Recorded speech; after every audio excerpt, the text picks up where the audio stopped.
ধরে নিলাম ইনি হচ্ছেন আমাদের ইমাম সাহেব। তো ইমাম সাহেবকে আমার সামান্য মুহূর্ততম হইলেও ইমাম সাহেবকে রুকুতে পাইতে হবে। হ্যাঁ, আমি যখন আল্লাহ আকবার বলে নিচে যাব তখন তুমি উঠে যাবা। হ্যাঁ, আল্লাহু আকবার।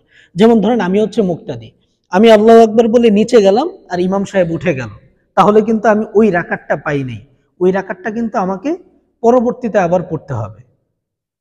অর্থাৎ ইমাম সাহেব রুকুতে থাকা অবস্থায় একটা মুহূর্তও যদি, অন্তত রুকুতে থাকা অবস্থায় যদি ইমাম সাহেব রুকুতে থাকা অবস্থায় আমি যদি এইভাবে হাতটাও রাখতে পারি রুকুতে গিয়ে, তাহলেও আমি ওই রাকাতটা পেয়েছি বলে গণ্য হবে। আর যদি দেখা গেছে যেরকমটা দেখাইলাম যে ইমাম সাহেব উঠে যাচ্ছে আর আমি রুকুতে গেলাম, এরকমটা যদি হয় তাহলে ওই রাকাতটা আমি পাইনি, ওই রাকাতটা আবার আমার। ধরে নিলাম সামনে একজন ইমাম সাহেব আছে আর ওনারা হচ্ছে মুক্তাদি, আমি নিজেও একজন মুক্তাদি।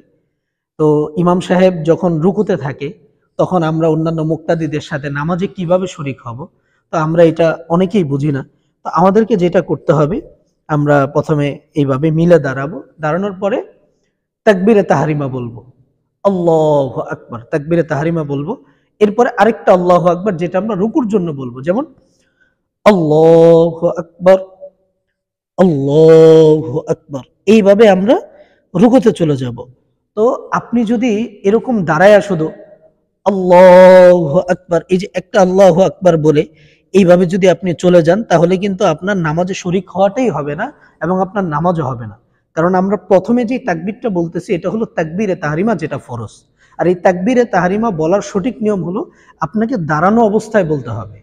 এমন যদি হয় যে আল্লাহু আকবার, অর্থাৎ আপনি তাকবীরে তাহরিমা দিতে দিতে আপনি রুকুতে চলে যাচ্ছেন, তাহলে কিন্তু আপনার তাকবীরে তাহরিমাটা না হওয়ার কারণে, যেহেতু এটা ফরজ, ফরজ ছুটে যাওয়ার কারণে কিন্তু আপনার নামাজটাই হবে না। এই জন্য যখন আমরা এইভাবে মুক্তাদিরা রুকুতে থাকবে বা ইমাম সাহেব যখন রুকুতে থাকবে, তখন আমরা এসে দুইটা আল্লাহু আকবার বলবো। আল্লাহু আকবার, এটা হচ্ছে তাকবীরে তাহরিমা। আল্লাহু আকবার, দ্বিতীয় আল্লাহু আকবার বলে আমরা রুকুতে চলে যাব।